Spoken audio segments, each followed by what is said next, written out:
আজকে চলে গিয়েছিলাম মিরপুরের সনি স্কোয়ারে এবং সবচেয়ে উপরে তলা রয়েছে স্কাই লঞ্চ। ওয়েদারটি যেহেতু ভালো ছিল, সো আমি আর আমার বোন ভেবেছি আমরা উপরে বসবো। আর তোমরা দেখতে পাচ্ছ কত কিউট কিউট বিড়ালগুলো। ওরা এত বেশি দুষ্টু ছিল, অনেকবার ট্রাই করেছি ধরার, বাট ধরতে পারিনি। কিন্তু জানি না কেন উপরে এত বেশি গরম লাগছিল, এর জন্য আমি নেমে চলে আসছিলাম। নিচতলে ওদের বেস্ট একটি ফুড কোর্ট রয়েছে, যা দেখে আমি একদম কনফিউজড হয়ে গিয়েছি। এখানে তোমরা দেখতেই পাচ্ছ I am very confused and ভাবছিলাম কি খাবো, কোন সাইডে যাবো, কাজ এত বেশি অপশন এখানে অ্যাভেলেবেল রয়েছে। বাই দ্য ওয়ে, দেখো আমার এই আংটিটি, এটা অনেক বেশি সুন্দর। এটা বসুন্ধরা থেকে নিয়েছিলাম, মাত্র 500 টাকা নিয়েছে। আর এই তো দেখতে পাচ্ছ একদম সিম্পল একটা মেকআপ লুক নিয়ে আমি এখানে চলে এসেছি। এরপর আমার ফেভারিট মেল্টিং পট থেকে আমার রেগুলার খাওয়ার রাইস বোলটি অর্ডার করে নিয়েছি।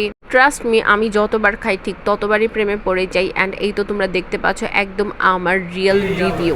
চিকেনটা মুখে দেওয়ার সাথে সাথে তোমাদের চোখ বন্ধ হয়ে আসবে and you guys will say that's amazing. এত ইয়ামি ছিল অ্যান্ড আমি বলে বোঝাতে পারবো না কতটা ভালো লেগেছে আমার। ওদের খাবারের কোয়ালিটি একদম অথেন্টিক জাপানি ফুড এর মতো। মাত্র 256 টাকার এই রাইস বোলটি ডেফিনেটলি মানি ওয়ার্থ ইট। এই রাইস বোলটিতে একটি ফ্রাইড এগও রয়েছে অ্যান্ড রাইস থেকে একদম অথেন্টিক জাপানি ফুডের স্মেল আসছিল।